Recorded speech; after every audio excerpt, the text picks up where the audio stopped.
सबसे बड़ी लड़ाई हमको ये लड़नी है कि मेरा जो संगठन भारतीय जनता पार्टी का है उसे नीचे किस तरह से मैं और ज़्यादा मजबूत कर सकूं, ताकि आगे आने वाले चुनाव में मेरे पास एक बहुत बड़ा स्ट्रक्चर रहेगा भारतीय जनता पार्टी का। मेरे पास भारतीय जनता पार्टी की वो ताकत है, हमारे पास 1887 बूथ हैं।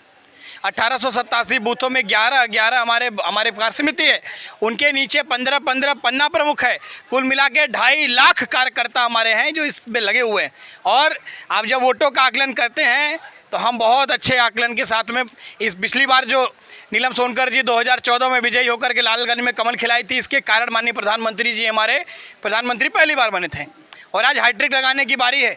बीच में अगर सपा बसपा का गठबंधन नहीं रहा होता तो निश्चित ही भारतीय जनता पार्टी यहाँ से जीत करके गई होती। सामने 1 to 1 अगर लड़ाई रहेगी, अगर किसी की भी, भारतीय जनता पार्टी के सामने कोई नहीं टिक सकता है।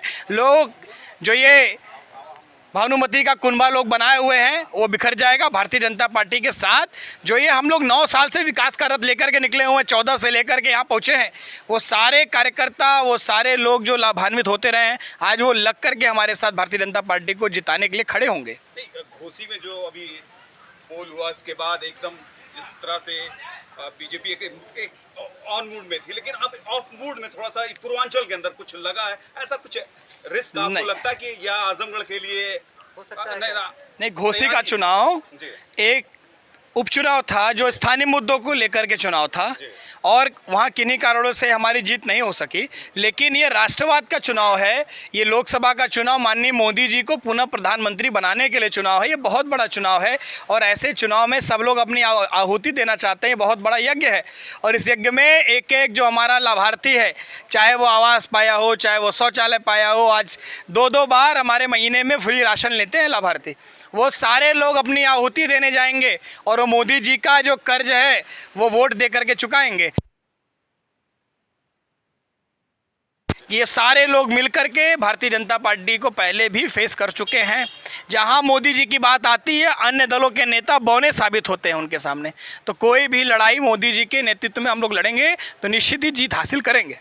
और ये सबसे बड़ी बात है, लोग कह रहे हैं कि बीजेपी वाले, खासकर मीडिया का भी एक ग्रुप कह रहा है कि बीजेपी वालों ने ओम प्रकाश और दारा चौहान को रास्ते पे लगा दिया। क्या ये सच लगता है? नहीं, ऐसा नहीं है। माननीय ओम प्रकाश राजभर जी आज हम भारतीय जनता पार्टी के गठबंधन के सहयोगी हैं, कोई रास्ते नहीं लगाया गया। ओम प्रकाश राजभर जी का पूरा सम्मान है, वो हमारे गठबंधन के साथी हैं, उनके कार्य करने की अलग शैली है, भारतीय जनता पार्टी की कार्य करने की अलग शैली है और हम लोग सबको जोड़ करके साथ में चलते रहते हैं।